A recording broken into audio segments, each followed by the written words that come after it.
Hey guys, ahoy!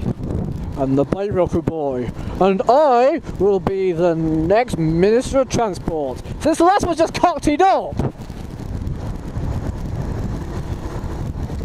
Our latest Minister of Transport said when he comes to power that he would up the speed limit on motorways from 70 to 80 mile an hour. Now this is actually on top, obviously been said on Top Gear.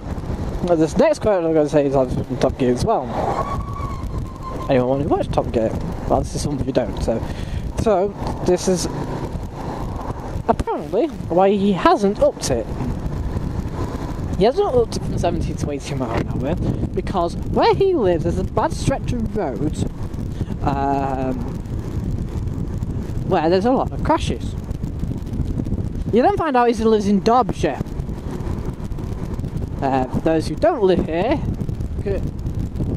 don't live in UK, Derbyshire is basically a big countryside. It's a town with a big countryside all the way around it, with no motorways over by it whatsoever. There's no motorways that run by it. So how can there be a stretch of road near him that way you can do 70 miles an hour on the motorway where there's a load of crashes? Because actually there isn't. He just kind of lied basically.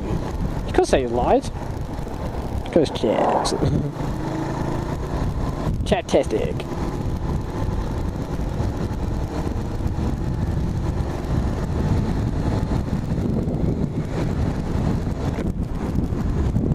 Right, so please vote for me, so Transport Minister, because there's no actual fictional vote, it's no vote at all, it's just what I'm going to say and what I would do if I was in Minister of Transport. I wouldn't change the limit from 70 to 80 miles an hour. In fact, I'd make the third and final lane off the motorway, third, fourth, fifth, Autobahn. That means no speed limit whatsoever. The answer is actually quite simple. And the reason why I wanted to do this is because if you look in Germany, oh yeah, when they have the Autobahns and drive it 150 miles an hour, that much from each other,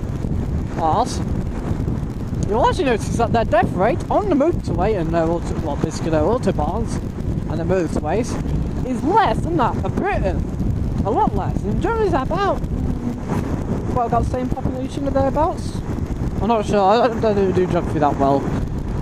But I actually did well in geography at school, but I can't be bothered asked to look. But I knew no statistics and nothing about it really. No, I don't know where any country or any town is at all.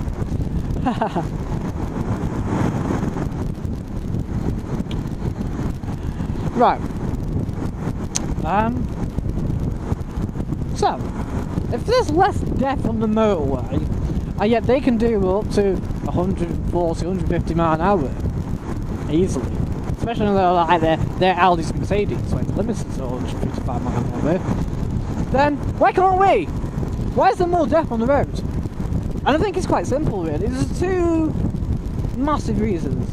One is to do with us drivers, the stupid ones. And two, I think it's something more to do with the MOTing the cars, the roadworthiness of our cars. Lots of crashes happen on the motorway, quite often because a tyre blows and gets punctured or whatever. Or a wheel comes off. Well, it's usually something mechanical causing the accident. And it usually takes out several cars with them. Okay, so in these cases, most people don't die. They don't. The other is the bloody weather.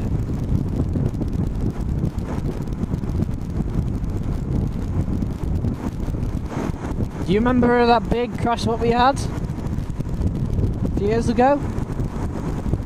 34 people died, I think it was, in the end. Because of the severe fog. And actually, I think there's one more. If someone has an accident, obviously you need that time to stop. You look at our lorries, And I'm not kidding, they're that far off each other's backside. Go on the autobahns in Germany, their lorries drive faster. Not only that, they leave massive gaps in between each other. And this has allowed their cars to go in between and let other people pass. Now, they have the restricted lane and the unrestricted lane. Their lorries do 75 miles an hour. There's something wrong, of course, isn't there? Why aren't we doing it? My next bit of empowerment was to actually change the driving test. That was my driving test idea. Basically, we're all growing up with more and more sat-navs in our lives, aren't we? Right? There's not... nearly everyone's got a sat-nav. Even if they're not tech... Even if they're technophobes, they still have a sat-nav. Well, having a sat-nav is a bit like having a bloody woman telling you where to go. No, you shouldn't have been that left, you should have gone down there! Which is the part of why we often get errors in driving. Right? So, I think we should change our driving tests. I don't know how we're going to do it with motorcycles, but definitely not driving tests in our cars. That you get in the car and the test institute tells you to enter a destination and follow it to that destination. You then have to follow the instructions of the sat-nav, whilst obviously taking your test and driving safely and correctly. And I think this is an important bit, because obviously that means if you go wrong in the test, you miss your turning, they will see how you react to that mistake. Do you go about doing a safe manoeuvre to get back on track? Or do you just blatantly go, oh no, I should have been in there, oh no, let's see, I'll just move over without indicating or use my mirrors. Of course. So they will see. And therefore they can mark you down as a bad, or you shouldn't be driving at all driver. If you're doing that, of course. Oh, my hands have now gone cold. The sun's gone in, and I'm cold. And I think it's nearly 5 o'clock actually. I could either go and watch a band live at the pub, you know, or shall I go home and get warm? I don't know what to do! What shall I do, guys? What shall I do? Pub, or...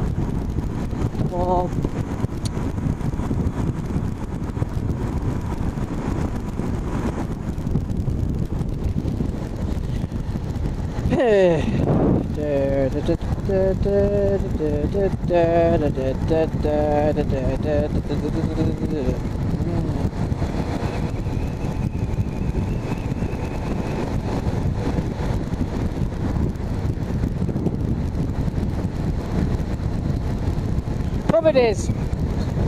Right, I'll see you later, guys. Oh well, I'm going to continue from here, because what I'm going to then go into is this. There needs to be a law enforced in Britain for how far distance between the car and the car in front, or what's considered tailgating. Now, if you don't know what tailgating is, this is what tailgating is. When you come up to a car like this and you're about 2 inches from the backside like this. This is real tailgating, which is extremely dangerous. So you should let off and obviously let a gap in between like this happen. This is the safe distance. This is safe.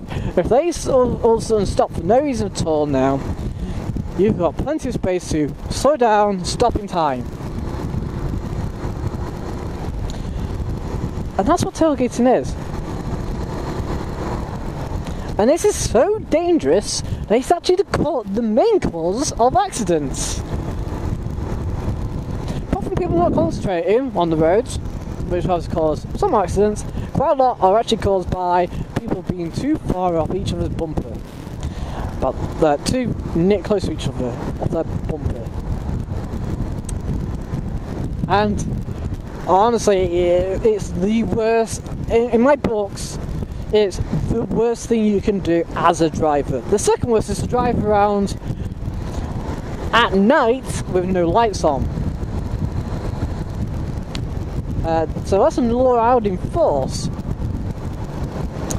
I would also make 125s tax-free, road tax-free, on 50cc mopeds and 125s under, because I mean it's a form of commuting, so why should you go about paying £15 road tax, £16 road tax even, right, when the bloody Prius doesn't pay anything. I would also make bikes congestion charge free in London, even though I don't live in London, but I know that you'll pay congestion charge. I could just go and get... Oh god, I'm hungry right now. There's a lot of things I would do. But yeah, they're my three main ones basically. Tests. The tests, chains, speed laws, chains, tax and congestion charge changed. And I would then reinvent it, so you would actually go back to the 2 licenses for motorbikes and bring about 4 new licenses for cars.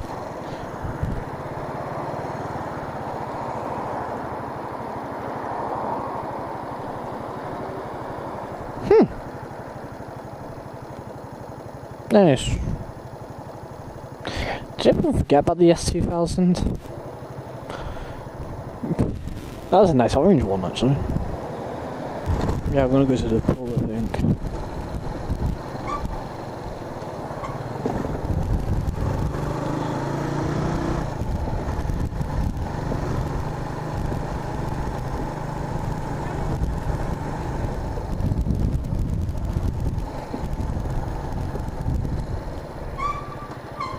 I'm also gonna just go home.